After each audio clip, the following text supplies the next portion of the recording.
it seems that governments are using these other like legal tactics, trying to find loopholes to target journalists in different ways, create pressure in the media, try to sabotage the work that you do, but also paralyze the work that you do.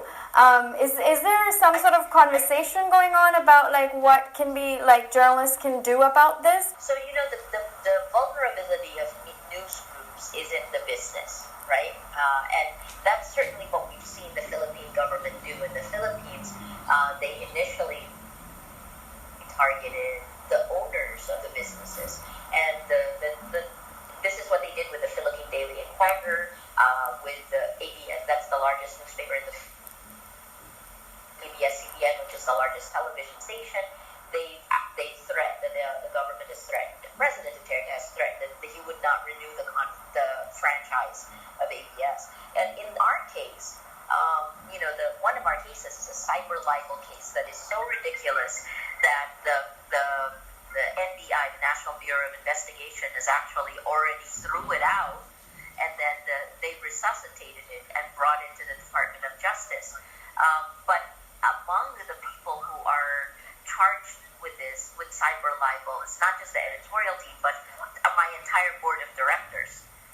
And I think that's, when you target business and business people, they're not brought up in the same way journalists are. Absolutely. We know that this could happen. So I think that's a vulnerability is, what happens when the business is targeted. Certainly what we're seeing with Rapper right now is it's all these cases are also draining resources. So far we're okay, but we're a startup. We're 6 years old. We hit positive EBITDA in 2016, but how long do we keep doing this? I think that's one of the things that we should look at, is because it comes at a time when the global business of journalism is also crumbling. You're seeing 90% of new digital ad spend going to the giant tech platforms, Google and Facebook.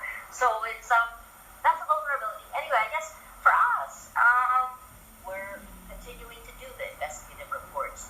Both, I always say we're fighting impunity on two fronts. The impunity of the Philippine government, in particular, we zoom in on the drug war, where the Philippine police say that they've killed 5,000 people since it began July 2016. That's something they claim that's their number, but if you look at a number they carved out, there's another 20,000 of deaths under investigation. Right. So it's actually a high death toll. And then the second level of the impunity in the Philippines is to Facebook. 97% of Filipinos on the internet are on Facebook. Wow. That is our internet, and the exponential rise, like the journalists and news organizations came under attack as early as July 2016.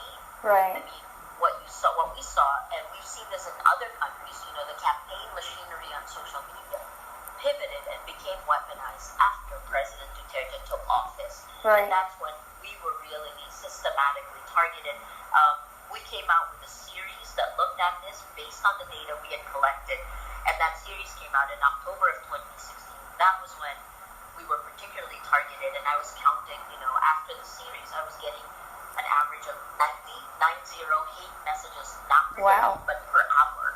So it's insane. Anyway, a lot of the lies that are seeded on social media also become the basis of some of these ludicrous cases.